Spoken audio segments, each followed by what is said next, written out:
কথা অস্বীকার করার কোনো উপায় নেই। দেওবন্দি উলামায়ে কেরামের সাথে সংশ্লিষ্ট যতগুলো রাজনৈতিক সংগঠন রয়েছে তার মধ্যে সর্ববৃহৎ রাজনৈতিক সংগঠন ইসলামী আন্দোলন বাংলাদেশ।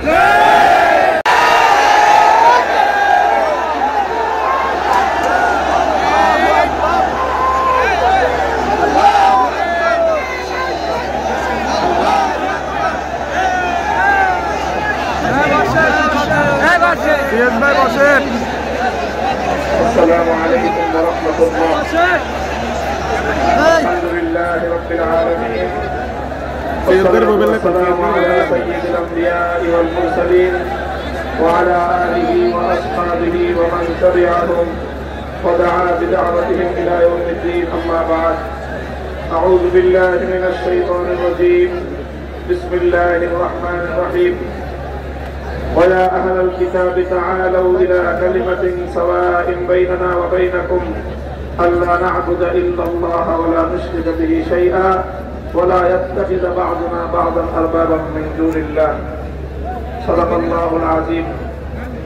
ইসলামী আন্দোলন বাংলাদেশের উদ্যোগে আয়োজিত চরমনাই দরবারে অনুষ্ঠিত আজকের এই ঐতিহাসিক উলামা মাশায়েখ সম্মেলনে উপস্থিত ইসলামী আন্দোলন বাংলাদেশের মুহতারাম আমির পীর সাহেব চরমনাই সৈয়দ রেজাউল করিম হাফিজাহুল্লাহ, অন্যান্য শীর্ষ উলামায়ে কেরাম এবং সমবেত উলামা মাশায়েখ, আমার প্রাণ প্রিয় ধর্মপ্রাণ মুসলমান ভাই বন্ধুগণ, সংক্ষিপ্ত পরিসরে কয়েকটি কথা আজকের বাংলাদেশের বিশেষত জাতীয় রাজনৈতিক প্রেক্ষাপটে উলামায়ে কেরামের সামনে ঐতিহাসিক সুযোগ এসেছে এবং সুযোগ আসার কারণে তাদের কাছে ঐতিহাসিক জিম্মাদারি এবং দায়িত্ব পড়তেছে। আমরা যদি আজকের এই প্রেক্ষাপটে আমাদের দায়িত্ব পালনে ব্যর্থ হই, ইতিহাস আমাদেরকে ক্ষমা করবে না। এই জন্য যাদের কাছে দায়িত্বের বোঝা, আমরা শুধুমাত্র এক একজন ব্যক্তি নই, যেমন ইতিপূর্বে অনেক ভাই বলেছেন, হযরত শাইখুল হাদিস আল্লামা আজিজুল হক রাহমাতুল্লাহি আলাইহির দায়িত্বের জোয়ার এখন আমার কাঁধে। হযরত পীর সাহেব মরহুম সৈয়দ ফজলুল করিম রাহমাতুল্লাহি আলাইহির দায়িত্বের বোঝা আমাদের বর্তমান হযরত পীর সাহেবের উপর। মুফতি ফজলুল হক আমিনী রাহমাতুল্লাহি আলাইহি সহ আকাবিরদের দায়িত্বের বোঝা আমাদের ভাই মাওলানা মুফতি সাখাওয়াত হোসেন রাজীর কাঁধে।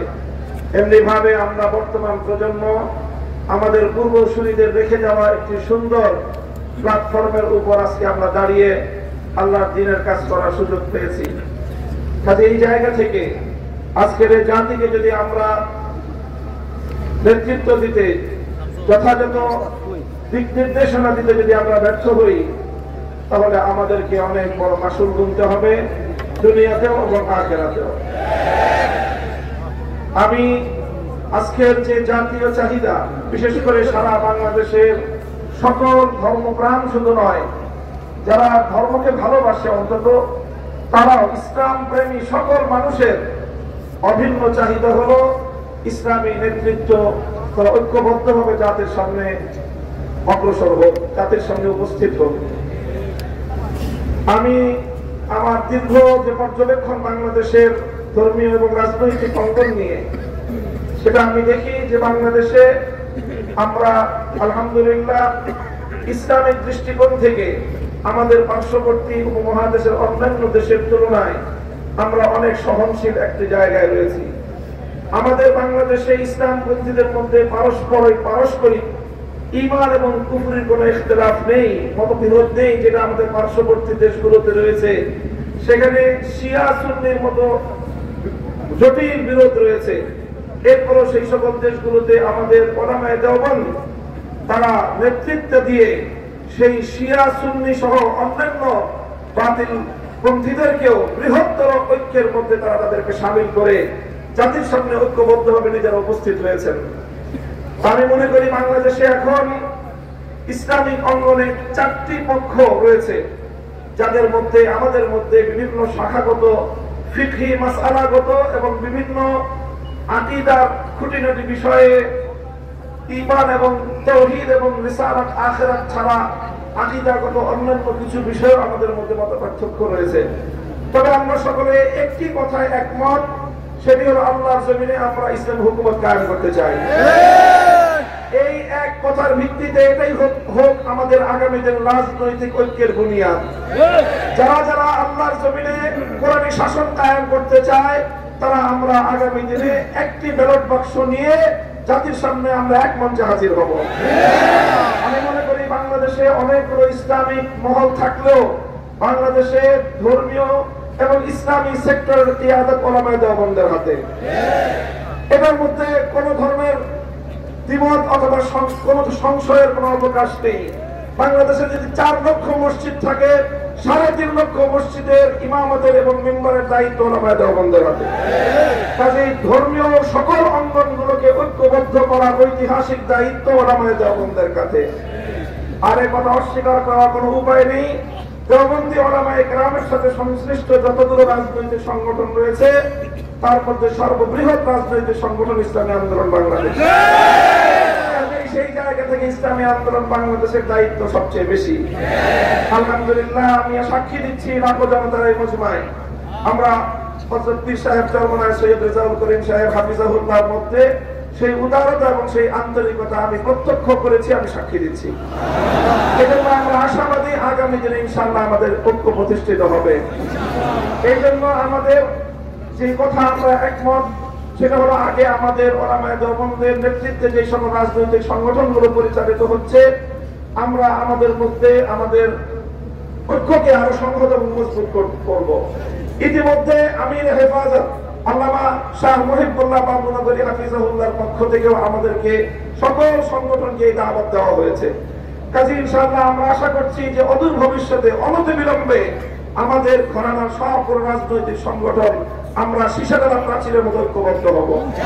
এরপরে বাংলাদেশে অপর 3টি ইসলামী ধারাকেও রাজনীতির ক্ষেত্রে আল্লাহর জমিনে ইসলামী হুকুমত কায়েম করার জন্য তাদেরকেও আমরা তাদের কাছে দাওয়াত নিয়ে যাব ইনশাআল্লাহ।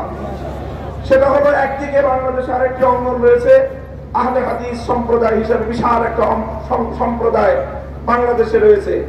আমার যতদূর জানা তারাও এই বিষয়ে বর্তমানে অতীতের যে কোনো সময়ের তুলনায় উদার দৃষ্টিভঙ্গি লালন করছেন। ডক্টর আসাদুল্লাহ গালিব এবং মওলানা আব্দুর রাজ্জাক বিন ইউসুফের নেতৃত্বে আহলে হাদিস ভাইয়েরা তারা রাজনৈতিক অঙ্গনে উলামায়ে উম্মতের সাথে উলামায়ে দেওবন্দের সাথে ঐক্য করার জন্য তারা প্রস্তুত রয়েছেন। আমাদের আরেকটি অঙ্গন রয়েছে যাদেরকে আমরা সুন্নি বলে জেনে থাকি, সেই সুন্নি ভাইয়েরাও আমি আশা করি এবং আমার কাছে যতটুকু ধারণা তারাও ঐক্যের জন্য প্রস্তুত রয়েছেন। তৃতীয় যে আরেকটি গ্রুপ রয়েছে জামায়াতে ইসলামী বাংলাদেশ, যারা দীর্ঘদিন ধরে রাজনৈতিক অঙ্গনে আল্লাহর জমিনে আল্লাহর আইন বাস্তবায়ন করার স্লোগান নিয়ে যারা কাজ করছেন তাদেরকেও আমরা উদাত্ত আহ্বান জানাবো এবং তাদের কাছে আমরা দাওয়াত নিয়ে যাব। এইভাবে উলামায়ে দেওবন্দ যদি ঐক্যবদ্ধ হয়ে আহলে হাদিস সুন্নি জামায়াতে ইসলামী সহ ঐক্যবদ্ধ হতে পারে, বাংলাদেশের উম্মতের উলামায়ে কেরামের কাছে জিজ্ঞাসা করা ছাড়া কোন রাজনৈতিক সিদ্ধান্ত গ্রহণ করা যাবে না। ইনশাআল্লাহ আল্লাহর নিজাম অনুযায়ী চলবে, কোরআনী শাসন বাস্তবায়ন হবে। ইনশাআল্লাহ সেই দিন আমরা দেখতে পাবো আমাদের হায়াতে, আমাদের জীবদ্দশায় দেখতে পাবো। আমি আশা করি আগামী নির্বাচন হবে আমাদের জন্য সেই ধরনের বৃহত্তর একটি ঐক্য জাতিকে উপহার দেওয়ার মোক্ষম সময়। আমি আপনাদের সকলের কাছে দোয়া চাই যে এভাবে যেন আমরা আমাদের ভূমিকাগুলো পালন করে যেতে পারি। বাংলাদেশ খেলাফত মজলিসের পক্ষ থেকে আমি আজকের এই ঘর মজলিসে এই ধরনের কার্যক্রম পরিচালনায় আমাদের শতভাগ উদারতার এবং আন্তরিকতাপূর্ণ ভূমিকা পালন করার প্রতিশ্রুতি দিয়ে যাচ্ছি ইনশাআল্লাহ। নাসরুম মিনাল্লাহি ওয়া ফাতহুন করিম। আসসালামু আলাইকুম ওয়া রাহমাতুল্লাহ।